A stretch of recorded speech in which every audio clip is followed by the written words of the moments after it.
Welcome. Today, we're jumping into the book of Exodus. And it's a story we all think of as this epic tale of freedom, but it starts in the exact opposite place, in the crushing darkness of slavery. This is the setup for one of the greatest rescue stories ever told. All right, so let's get right into it. The first chapter of Exodus reads like a thriller, really. It's this incredibly fast story of how a nation's fortune just gets completely turned on its head. And it begs this huge question. How did things get so bad, so fast for God's people in Egypt?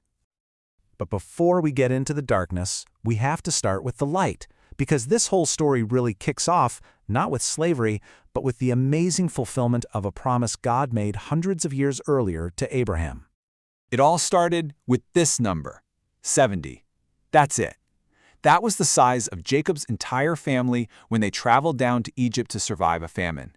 Think about that. Just a small clan, but they were welcomed as honored guests, given the best land, all because of Joseph.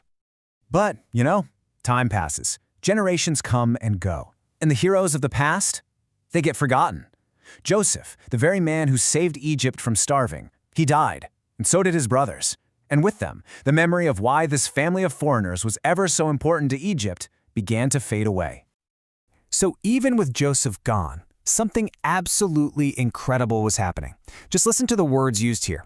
Fruitful, increased, multiplied, exceeding mighty. This is not just a population boom, okay? This is the sound of God's promise coming true in real time. It's the echo of the very words God spoke to Abraham, that his family would one day be as numerous as the stars. God was at work. But what happens when an amazing blessing is seen through the eyes of fear? God's faithfulness to his people was about to get twisted into what a new king saw as a terrifying threat. And here it is. This is the turning point. A new king rises to power who knew not Joseph. That one little phrase tells you everything you need to know. There's no gratitude, no sense of history. All he sees is this massive foreign population living in his country, and it terrifies him. And you can just hear the cold political calculation in his voice, right? He looks at Israel's strength, their sheer numbers, and he doesn't see an asset. He sees a potential fifth column, a nation within his nation that could turn on him in a time of war.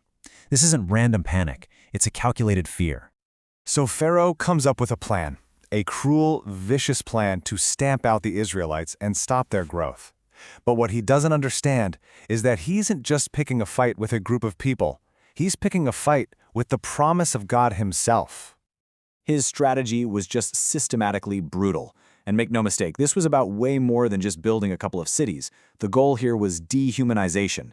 It was about making their lives so bitter, so miserable with hard labor, in the mud, with the bricks, out in the fields, that their spirits would finally break, their hope would die, and this incredible growth would just stop. But here's the crazy part. It completely backfired. It had the exact opposite effect. And this is one of the most amazing paradoxes in the whole Bible. The more Pharaoh afflicted them, the more they multiplied and grew. It's just a stunning picture of God's power. It's like the harder Pharaoh pushed down, the more God blessed them and lifted them up. Man's cruelty was completely powerless against God's promise. Okay, so since the forced labor didn't work, Pharaoh's plan escalates. And this is where it gets really, really dark. He goes from oppressing the nation to targeting the most vulnerable people imaginable: newborn babies. And in this moment, we see this quiet, incredible act of defiance. Two women, Shiphrah and Puah, they're given a direct order from the most powerful man on the planet: become murderers. But their allegiance wasn't to Pharaoh, it was to God. And their fear of God was so much greater than their fear of any king, and it led them to this heroic act of civil disobedience. And God sees this. He honors their incredible faith. He doesn't just protect them from whatever Pharaoh might have done. The Bible says he dealt well with them and even gave them their own families. And because of their courage, the people were blessed even more, and their numbers just kept on exploding. So he was thwarted by hard labor, and he was thwarted by his secret plot with the midwives. At this point, Pharaoh's paranoia and his rage just boil over. He drops all pretense, all subtlety, and he issues a final, unthinkable command to everyone. This is such a dark moment. We're not talking about oppression anymore. This is a public, government-ordered policy of genocide.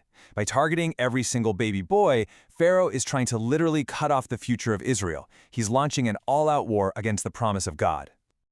And that's where the chapter ends. In this state of absolute crisis, The very people God promised to make into a great nation are now facing total annihilation.